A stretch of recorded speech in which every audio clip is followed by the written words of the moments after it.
Ya de regreso en tiempo real, gracias por continuar con nosotros. Hacemos escala en Estados Unidos nuevamente, esta vez para platicar con Luis Carlos Vélez, presentador de Línea de Fuego, el programa político de Noticias Univisión, y además pues uno de los periodistas más reconocidos, más respetados en Colombia.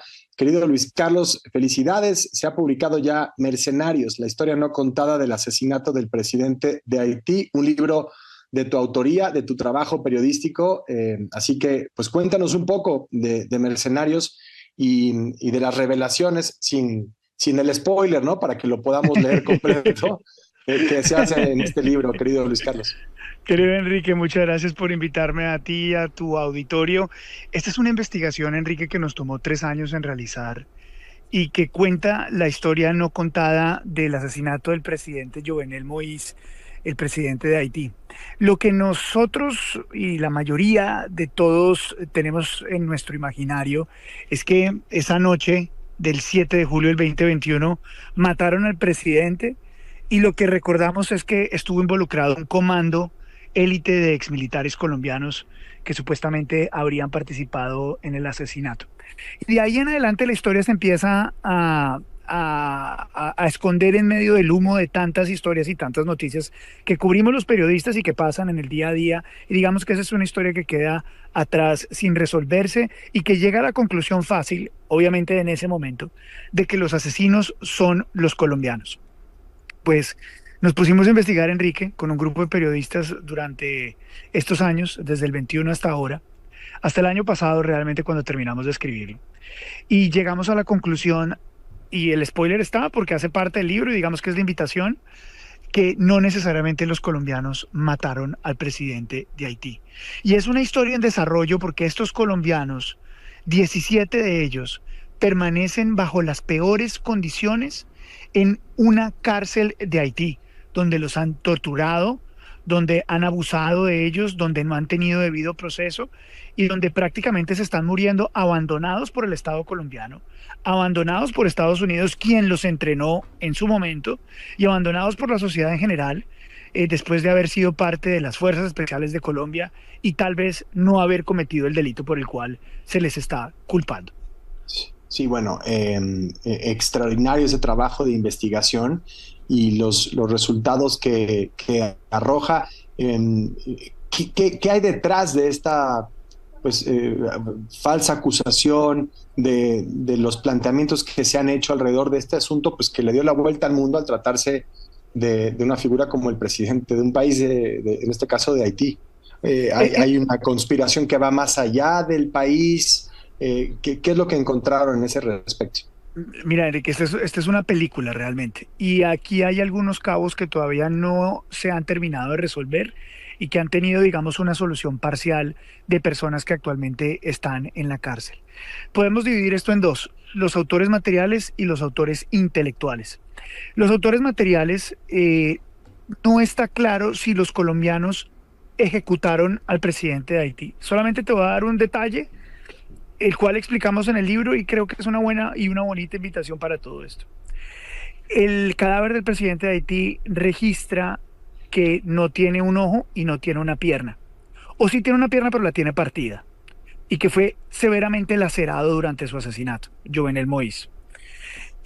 Los colombianos que estuvieron en este operativo son fuerzas especiales entrenados en Estados Unidos, entrenados en Colombia bajo las más estrictas estándares de trabajo militar. Un Special Forces colombiano, un Fuerza Especial colombiano, es muy parecido a un Fuerza Especial americano. Estos son hombres que están en combate a diario por, desafortunadamente, la guerra con el narco que tenemos y con el terrorismo que tenemos en Colombia. Y son hombres extremadamente profesionales, pero extremadamente prácticos.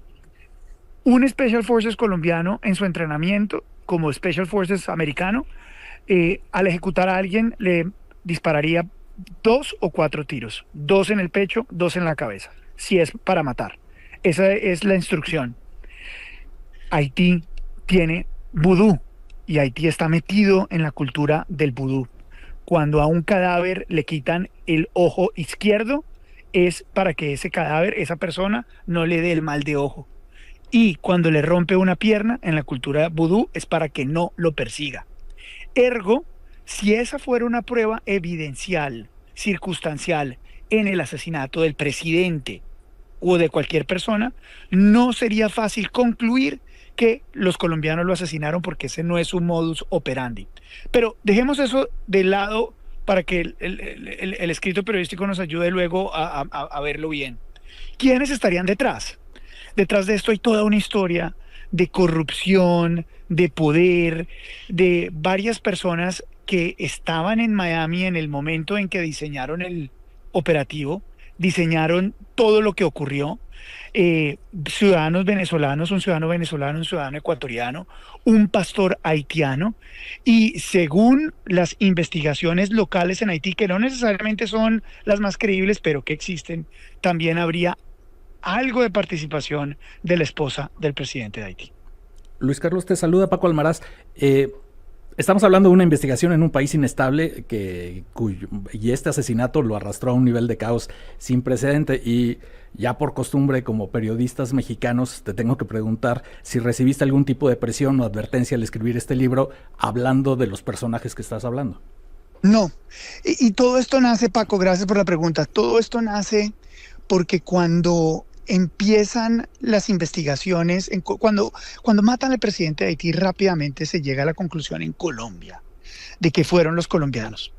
Rápidamente hay una comisión de la policía y del ejército colombiano que viaja a Haití, habla con los colombianos y llega a la conclusión o refuerza la versión original de la policía haitiana de que habían sido los colombianos.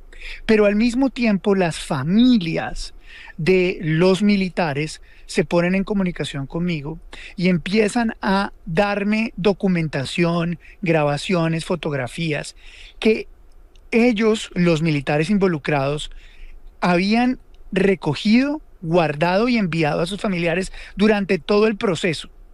Y no conozco la razón por la cual les mandaron esa información, pero era información tan sencilla como los chats, cómo los habían contactado, cómo se llevaban a cabo las reuniones en Haití, qué les habían cumplido, qué no les habían cumplido.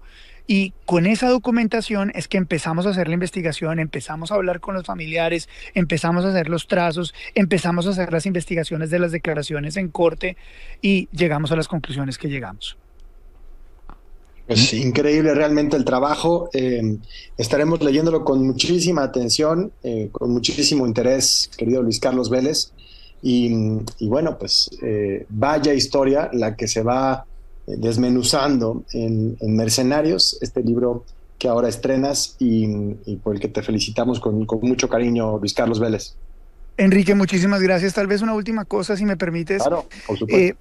Este libro yo lo hago por las familias y por los militares colombianos.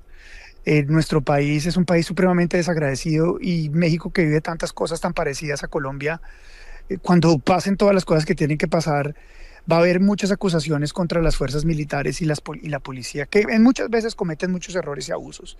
Pero la mayoría de estos hombres y mujeres son personas que entran completamente convencidos que pueden hacer algo por el país. Pero lamentablemente, al final del tiempo los abandonamos como sociedad. Y estos Special Forces colombianos, como seguramente las fuerzas especiales mexicanas, que no son corruptas y que nunca se dejaron tocar por el narcotráfico, terminan sin ninguna posibilidad, Enrique, de trabajo. Los rechazan, los votan y terminan buscando algún tipo de supervivencia. En este caso, estos colombianos fueron a cumplir una misión de seguridad en Haití que les aseguraba un salario para sobrevivir con sus familias después de haber sido utilizados en Colombia.